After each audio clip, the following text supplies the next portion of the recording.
Imagine a patient lying in a hospital bed. They take a deep breath, cough, and multiple bones in their rib cage and spine spontaneously fracture.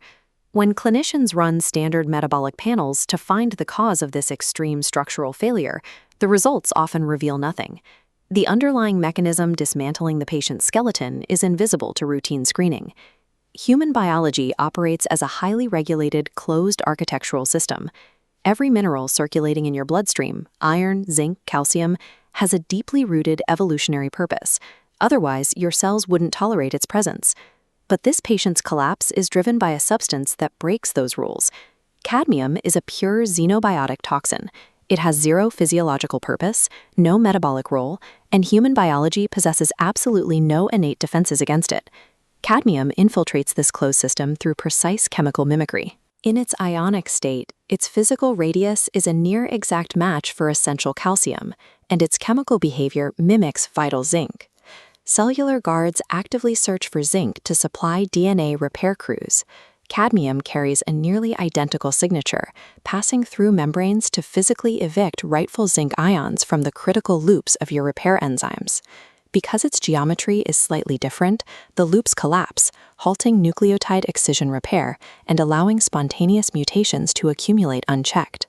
This atomic substitution forces the body's internal maintenance architecture to work against itself, effectively dismantling the very tools meant to fix the genetic code. For millions of years, as our immune systems and metabolic pathways evolved, our biology remained completely unexposed to this element. Cadmium was locked safely away, deep inside subterranean zinc ores. Industrialization ended that isolation. A century of massive zinc smelting and coal combustion unearthed this ancient metal from the Earth's crust in staggering quantities. Following that, the production and application of synthetic phosphate fertilizers flooded agricultural soils and water tables with the element.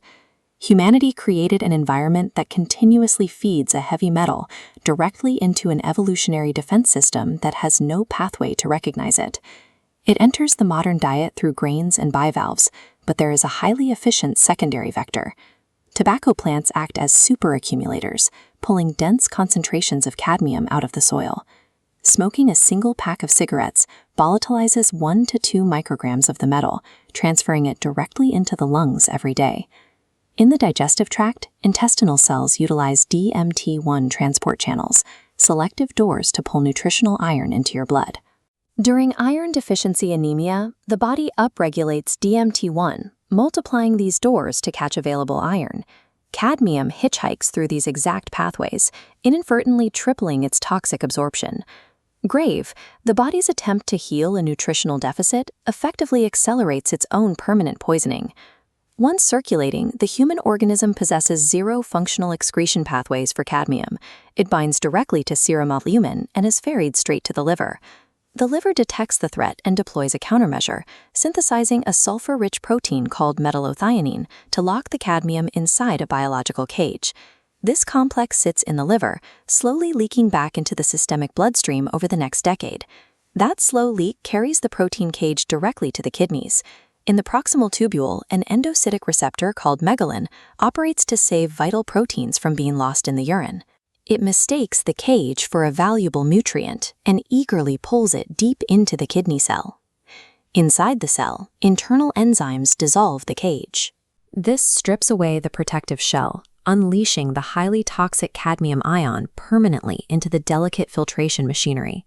The kidney's efficient reclamation system is the exact mechanism that traps the toxin, turning a protective measure into a 30-year cellular death sentence.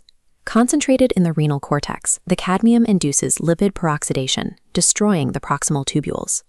The kidneys suffer a complete sorting failure known as Fanconi syndrome, uncontrollably leaking massive amounts of vital phosphate out into the urine. This renal failure halts the synthesis of active vitamin D, bringing intestinal calcium absorption to a dead stop.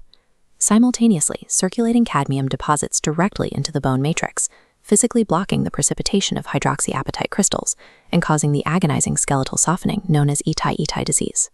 By disrupting renal function and depositing in the bone matrix, cadmium forces a multi-system failure that strips the entire skeleton of its structural integrity. Waiting to measure cadmium actively spilling into a patient's urine is a losing game.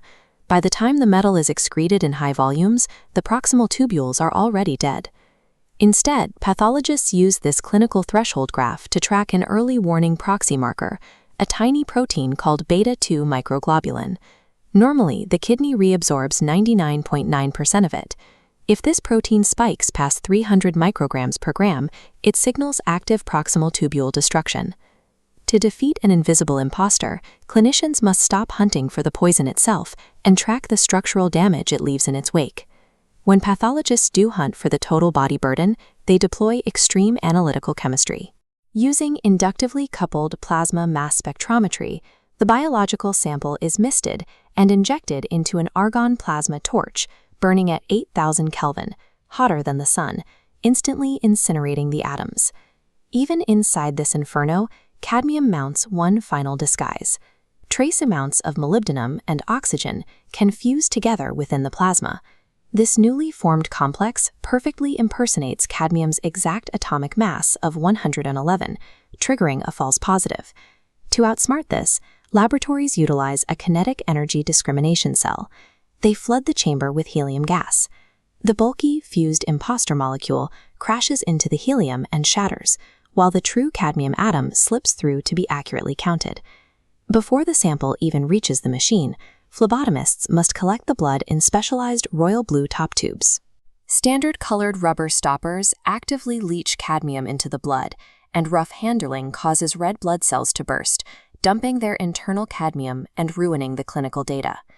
Confirming cadmium toxicity requires stripping away every physical, chemical, and environmental disguise the universe can throw at it. Once an accurate diagnosis is confirmed, the ultimate clinical question remains: how do you cure it? There is no specific molecular antidote for cadmium poisoning. Traditional heavy metal chelation therapies are strictly contraindicated. Drugs like dimercaprol successfully claw cadmium from the liver, but the resulting complex is unstable. It breaks apart in the bloodstream, acting as a chemical vehicle that redistributes the poison directly into the brain and kidneys, worsening the toxicity. Medical management relies purely on structural mitigation. Clinicians flood the patient's gut with high doses of dietary zinc and iron to down-regulate and board up the DMT1 entry doors. Clinicians prescribe direct active vitamin D to bypass the dead kidneys entirely, forcing the brittle skeletal matrix to aggressively absorb minerals and physically harden. Cadmium proves that a perfectly engineered biological system can be effortlessly dismantled if humanity unearths an enemy the blueprint never accounted for.